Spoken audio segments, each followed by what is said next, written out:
Hola, and welcome to 108 News. I'm Lindsay. And I'm Sophie. Today's top stories. The Pretty in Pink fashion show. The improv show, starring the improv team and alumni. The grade 9s learn how to build rockets. And the newly installed bench dedicated to Russell Hay. Last Thursday, our school held its first ever Pretty in Pink fashion show, where students could strut their stuff in order to raise money for breast cancer. Over to Isaac with more details. Hi, I'm Alex from 108 News, here with Miss Amos. Just to follow up on the fashion show, how did it go? It went awesome. Absolutely, totally awesome. We made $3,000 for breast cancer research. That is wonderful. What were the teachers like? Oh, we had a mixture of teachers and students, and we had a huge number of teachers that strutted their stuff down the catwalk. Absolutely, we had Mr. Haywood, we had Mr. Wilson, we had, every teacher from all sorts of different areas in the school, and they were awesome. But so were the teenage models as well. Where did the clothes come from? Well, we had a variety of places. We had some from Mapleview Mall. We had some stores from Lime Ridge Mall, from St. Catharines, and most important, we had Grimsby. A lot of people in Grimsby, Giant Tiger, Donna's in Grimsby, the Dressing Drawer. It was absolutely fantastic, the support we had. Shoppers Drug Mart gave us free water, and that was awesome too. We had a tremendous amount of support. We had so much support that we had door prizes galore. Awesome. On May 20th, the improv team held their last show. It was incredibly hilarious, and everyone was sure to have great fun. Over to my twin for more info. Hi, I'm Lindsay from 108 News, and I'm here with Chelsea Frazier from the improv team. So Chelsea, when did you first join the improv team? It was back in grade 9 in October. Auditions were mid-October, and you didn't find out to the end of October. And I've been on it since. Do you feel that you have grown over the years, that you've improved your drama skills? Yeah. In grade 9, I was like this shy, tiny little redhead with no courage, nothing. And now I guess I could call myself a leader on the team. I've grown a lot. Height-wise and as a person. It's been awesome. More confidence, which is good. That is always good. How did the show last night go? How do you feel about it? It was awesome. Full house. Lots of support from family, friends. Some alumni came back. Zoya, Haley, George. Oh no, George wasn't there. Dalton. Lots of them. It was really awesome. We just did some games, and it was really a great way to end off the year. What are you going to miss the most about improv?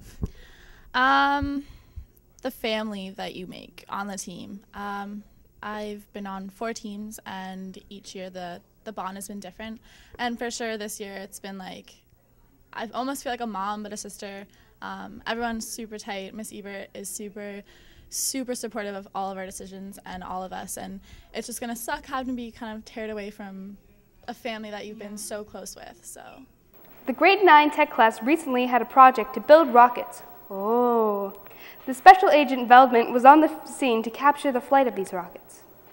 I'm Dan from 108 News, and this is Mr. Miller. We're interviewing him about the rocket launch.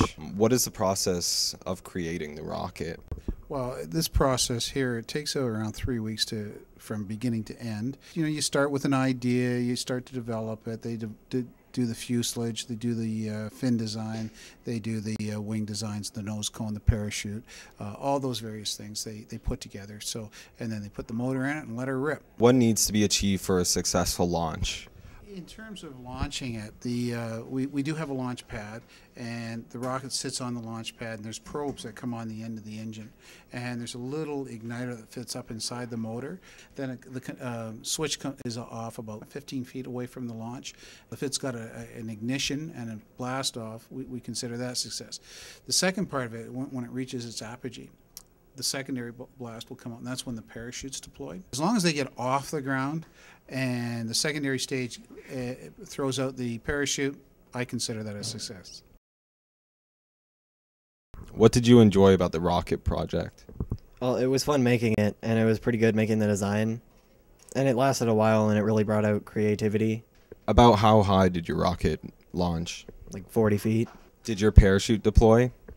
No, the parachute melted inside the rocket on the way up. About a year ago, GSS had lost a student to a tragic accident. Our school has dedicated a bench in his name at the front of the school. More from Heather coming up. Okay, I'm here with Mr. Haywood about the new memorial bench we have outside. So who is this bench for? This is for Russell Hay. Russell was a grade 11 student at our school last year. Just about a year and a couple months ago, Russell passed away from a heart malfunction, and it was early in the morning, and we found information had come to us that Russell had actually passed away today at home in the early morning. So it's to remember Russell as a past Grimsby Secondary School student. So who's responsible for the bench? Whose idea was it? Well, one of the things, I mean, a student that passes away at our school, it's like losing a family member. It's something sometimes that we don't want to forget about that student and the contributions that he or she made to the school. So our thought was a number of years ago, and actually it started in my time when Tyler King passed away in a tragedy on the railway tracks, that we remembered Tyler with a bench at the front of the school. So when Russell passed away, we thought it would be nice to also remember him as a student of the school for now and for a long, long time for others that come. Because there's a lovely plaque that has been engraved on it that has their name. So where was the bench from? Did somebody donate it? Yeah, this is from the town of Grimsby and the Parks and Recreation Department. There's many similar benches around the town that you would see in design, but the plaque is done through Harmony House, and so the town donates the bench, and so that's very nice of them, and they sort of help us out with the cost on it. Okay, well, thank you very much, Mr. Haywood. Well, you're welcome. Thanks very much, too. Well, unfortunately, that brings us to the end of another edition of 108 News. I'm Lindsay Miller. And I'm Sophia Jansen. Thank you for joining us. Have a great day, GSS.